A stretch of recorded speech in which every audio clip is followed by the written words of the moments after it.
Hello, I am back on जो बात है। राइट नाउ हम दो एपिसोड रिव्यू कर रहे हैं ए इश्के जुनून 34 एंड 33।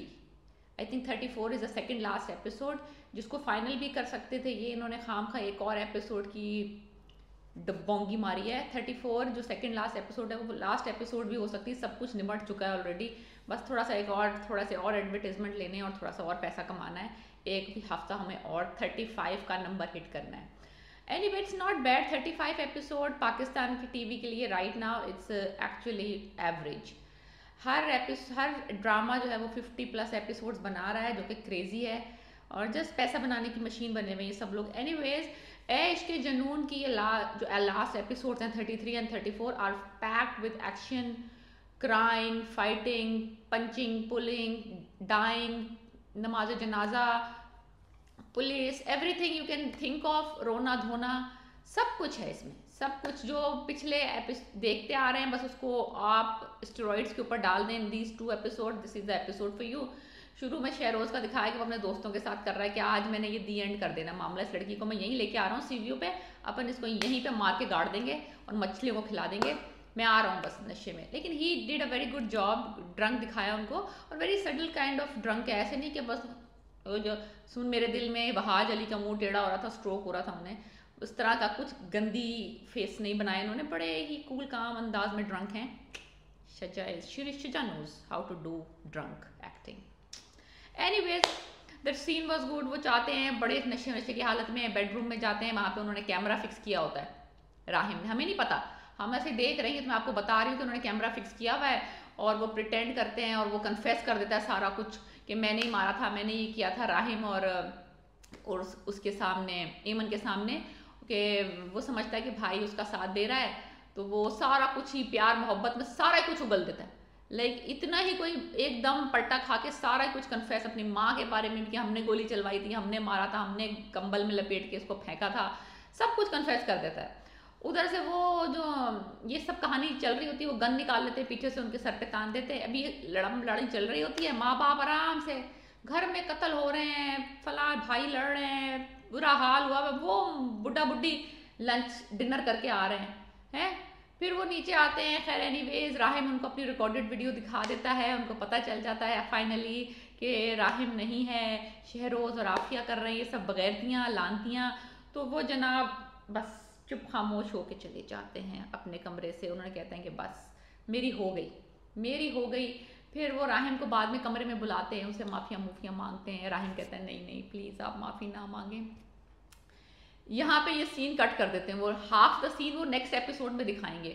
तो यहाँ पे इन्होंने सीन कट कर दिया कि बाप जो है वो माफ़ी मांग रहा है राहिम से कि मुझे पता नहीं था कि तुम कसूरवार नहीं हो और ये शहरोज और आफिया का काम है। तो यहाँ पे इन्होंने सीन कट कर दिया। लेकिन ना, जब भी वो वीडियो देख रहा है या जब भी वो अपने बेटे से बातें कर रहा है अली नवाज, वो थोड़ा सा ना मुंह पे दिखाया ये तकलीफ में है, उसको कुछ हार्ट अटैक टाइप सिचुएशन होने वाली है।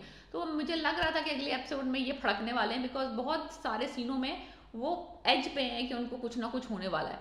तो ये सारे जो उनपे इंकशाफात हुए हैं, और फिर उसके बाद दिखाया है कि वो सुबह वो एमन से भी माफ़ी मांग रहे हैं अली नवाज कि मुझे माफ़ कर दो बेटा, मैंने तुम्हारा यकीन नहीं किया और मैं तुम्हारा साथ दूंगा, ये वो। इतने में शहरोज साहब आते हैं अंदर। वो पता नहीं किस चीज़ पे उबले पड़े हुए, ज़रा सी बात हुई, उन्होंने अपने बाप का गिरबान ही पकड़ लिया। गिरबान पकड़ा, 2 थप्पड़ उन्होंने मारे हैं अली नवाज ने शहरोज को, उन्होंने गिरबान पकड़ लिया, उन्होंने अपनी माँ को धक्का दे दिया। एनीवेज वो सभी को कह रहे हैं मैं सबको मारूंगा, अब मैं एमन को नहीं मारूंगा, मैं सभी को मारूंगा, खत्म करूंगा। खैर एनीवेज, मुझे लग रहा है कि वो जो बाप का गिरबान पकड़ा, तो बाप इज लाइक डेवेस्टेटेड। अब वो जो हाफ उनको हार्ट अटैक हो रहा था, वो फुल हार्ट अटैक हो जाएगा उनको आफ्टर द गिरबान एक्शन। एनीवेज, यहाँ पे एपिसोड कट हो जाती है। यहाँ पे यानी कि ये पहली एपिसोड खत्म हो गई। उसको पता चल गया, एविडेंस उसने दिखा दिया राहिम ने रिकॉर्ड करके, और 2 थप्पड़ पड़ते हैं शहरोज को बाप से, और बाप का गिरबान पकड़ लिया। ये कहानी है पहले 33 एपिसोड की। अब आ गया 34th एपिसोड। 34th एपिसोड में पहला सीन ये दिखाया कि उसके बाप को रश टू दी हॉस्पिटल ले जा रहे हैं। I think he got a heart attack, और वो मुझे लगता है वो ऑन द स्पॉट ही मर गया, बस उसको लेके जा रहे हैं because he was bleeding from the nose and everything. और फिर दिखाया कि राहिम जो है वो आया है रोता हुआ, और जो शहरोज तो कहीं नहीं था उस हॉस्पिटल में, लेकिन एमन खड़ी भी थी। एमन खड़ी भी, और जो शरियार मुनव्वर खान ने हमला किया बच्ची पे कि भाई जैसे कि उसी ने हार्ट अटैक करवा तुम दोनों बेटे मिल के रहे हो हार्ट अटैक बाप को, तो संभाला तुमसे नहीं जा रहा बाप को। खैर बाबा कहाँ है, बाबा कहाँ है। अच्छा एनीवेज एक्टिंग बहुत अच्छी की है, लाइक इतनी ज़बरदस्त एक्टिंग की है शहरियार मुनव्वर खान ने इस सीन में, लाइक सो लाउड और डेविस्टेटेड। फिर खबर मिलती कि वो इंतकाल कर गए। फिर वो नमाज जनाजा का सीन है और जो है वो है वो उसको नमाज उसको कंधा नहीं देने देता शहरोज़ को, अपने बाप को पीछे हटा देता उसे। तो वो और तब जाते हैं, सब सफ़ेद से कपड़ों में बैठे हुए हैं, एक जनाजा रखा हुआ है और आफिया बैठी हुई हैं और वो बैठे हुए हैं। तो राहिम साहब वो उठा के ले जाते हैं बाहर और फिर वो दिखाया है कि वो खुद नमाज जनाजा पढ़ाते हैं अपने बाप की, कि मैं आपके आखिरी राइट्स में खुद कर रहा हूँ, आपका जो आखिरी हक है वो। तो it's a very nice touch. Last वाला सीन बहुत अच्छा था और शहरोज ऊपर बालकनी में खड़ा हुआ है। समझ उस वक्त मुझे नहीं आ रहा था कि वो गमज़दा है, डेविस्टेटेड है, एंग्री है, कि क्या है उसकी situation, because he looks confuse और लिटिल बिट कि भाई अब करना क्या, यानी कि कुछ उस वक्त उसका मुझे सही से अंदाज़ा नहीं होता शहरोज़ का कि वो करना क्या चाह रहा है। एनीवेज फिर जो है वो ले जाते हैं उनको, शहरोज़ घर में ही रहता है, वो दफनाने नहीं जाता। तो यानी कि राहिम ही सारे काम कर रहा है। उधर शहरोज साहब अपनी माँ के पास आते हैं तो फिर मुझे साफ पता चल जाता है कि ये बंदा एंग्री है, ये अभी भी इसको अपने उसमें मलामत नहीं है हरकतों के ऊपर। एनीवेज फिर उसकी माँ जो होती है उसको कहती है कि तुम ही मुसीबत हो, तुम ही फसाद की जड़ हो सारी, तुम ही ने किया सब कुछ। एनीवेज फिर राहिम खाना खिलाता है अपनी माँ को आके, माँ उसको खाना खिलाती है, जो कि वो हमेशा से क्रेव कर रहा था कि उसकी माँ उसको भी खाना खिलाए जिस तरह शहरोज। बड़ा अच्छा सीन था वो, बड़ा अच्छा टच था, दोनों रो रहे होते हैं और वो कहता है मैं बड़े सख्त फैसले करूंगा और तुम्हें मेरा साथ देना होगा। अपनी माँ को ये कह के चला जाता है। माँ फिर आंसुओं के दरिया बह रहे हैं लेकिन वो फिर अलर्ट हो जाती है कि ये शहरोज को तो नहीं कुछ करने वाला, ये माँ भी नहीं सुधरेगी, ये बेटा भी नहीं सुधरेगी, दोनों के दोनों ही करप्ट और क्रिमिनल किस्म के लोग हैं, दोनों को जेल में डालना चाहिए। एनीवेज फिर बाद में एक सीन दिखाते हैं कि राहिम को उसके फादर ये सरप्राइज देते हैं कि वो उनके अडॉप्टेड सन नहीं है, वो उनके बायोलॉजिकल सन है। इस सीन को डालने की कोई जरूरत नहीं था, अगर वो अडॉप्टेड सन भी रहता तो ही is a very good adopted son. लेकिन वो कोई उनके इश्क माश का चला था जवानी में, जो कोई दानिया शाह थी जिससे उनकी एक लव मैरिज हुई थी जो उन्होंने छुपा के रखी हुई थी, खुफिया मैरिज।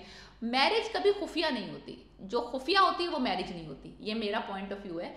इसमें ड्रामे में नहीं दिखाया ये, लेकिन ये है कि खुफिया जो चीज़ है वो शादी नहीं है।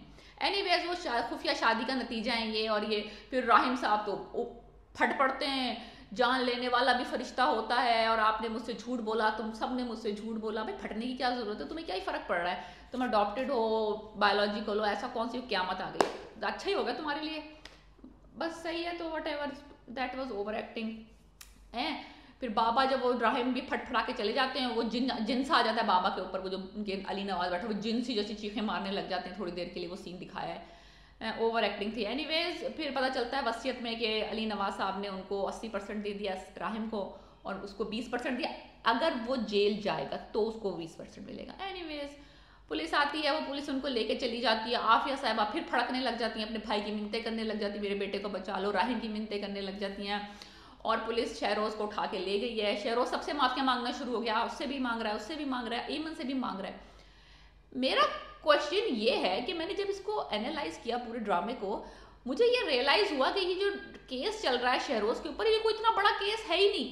अटेम्प्ट टू मर्डर का केस है, चलो उसमें थोड़ा अटेम्प्ट टू रेप भी डाल लो, थोड़ा सा कंस्पिरेसी भी डाल लो, लेकिन इक़दाम कत्ल का केस है। इक़दाम कत्ल में कितनी उसको वो हो जाएगी सजा, लाइक 3 साल से 5 साल, मोस्टली कर दिया तो 5-3 साल, भाई जाने दो उसको जेल, कौन सा उसको फांसी चढ़ा देंगे अटेम्प्ट टू मर्डर केस में। मुझे तो ऐसा लग रहा था उसको फांसी लगेगी, जो इतना फड़क रहे हैं, इतना गुस्सा हो रहे हैं 40 एपिसोड से कि भाई पता नहीं इसको बचाना है, क्या हो जाएगा, तुम उसको जाने दो जेल, 3 साल की होगी या 4 साल की होगी, मामा जो है उसका वकील है उसको बचा लेगा।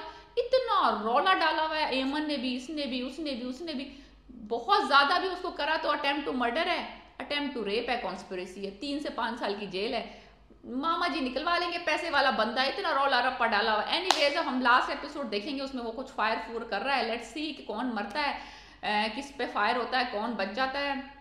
लेकिन I don't think last episode was necessary, ये एपिसोड फाइनल थी, सही था, पुलिस ले जाती और एमन और राहिम खुशी खुशी रह लेते, कहानी खत्म, पैसा हजम। लेकिन बस उन्होंने पैसे लिए हुए होंगे तो उन्होंने 35th एपिसोड डालनी है। So anyways, both episodes were fantastic. Actings were on dot. Shehroz and Rahim take the lead. So if you didn't watch it right now, and last episode coming next week. Peace.